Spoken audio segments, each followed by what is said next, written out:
Hello and welcome to this installment of Chanka News Network.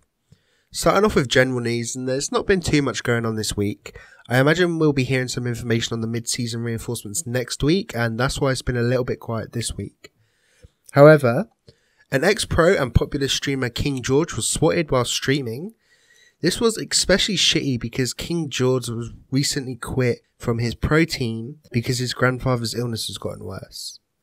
Luckily, the police weren't too brutal and his uncle knew people on the force. There was another outbreak leak. There was a little bit of new information. It's kind of just fleshing out the 4chan leak. There's at least 3 new guns in the game. The POF9, the Saratich 308 and the AA12 shotgun. There's a minimum of 3 new maps, which are Junkyard, Hospital and Resort. Currently the game mode is called Fury and it has 2 variants, which is Campaign and Dungeons. There's also a PvP mode called Reborn. There's multiple AI types, including Grunt, Rhino, Router, Critter, and Leader. And that's it for the leak. Moving on to esports news. The Invitational playoff brackets have been drawn, and it looks like there will be some really good matches. In the first stages of the EU playoffs, Overtime and I Don't Know, the 2 biggest British teams, will be facing each other, which is probably going to be the closest game of the first stages.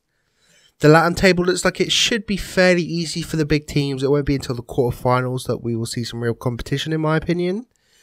And then in the NA bracket, the closest starting games will likely be Ronin and Omen, which after the recent roster shuffles, it's likely that there's going to be a grudge match because the members of Ronin publicly fell out with Lycan after they kicked him, who then moved to Omen. Thank you to R6 Pro League subreddit for the images of the brackets, and the playoffs will begin on January 5th and will end on January 12th.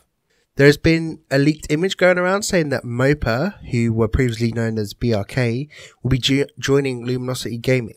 The image shows the group in TeamSpeak saying their name will end in .lg, for example, nesk.lg. It doesn't really tell us a lot, and it could just be them playing around, but we do know that big orgs are looking at Siege, and we know that there's going to be changes in LATAM, so it's not impossible, but it could just be them playing. If you're not aware, Luminosity are a Canadian-based org that have a successful CSGO Brazilian team, so it's not impossible to see them in Siege. Moving on to the CCS League, there was only 1 game this week as the other teams forfeited. Via Armis took on Flipside, and Flipside took the win 2-0. And moving into fashion news. There was another challenge this week for the New Year's Eve charms. The challenge is to get 4,000 points in a multiplayer match to unlock both charms. The charms are a small little champagne bottle and a pocket watch with a bow on it. As well, last week I missed out on a leaked Thatcher animation, which I didn't know existed until someone sent it to me. It's similar as to what we have with Ash, where it seems like the animation accidentally played, but from what we can tell, it looks like he grabs a badge and kind of like shines it a little bit, and then that's the animation. So I'm not sure if that's finished or not, or if it's just that short. Thank you for watching. As always, you can find all links to the news stories in the description. You can find my social media in the description, and as always, remember, that Chanka will always stand by you.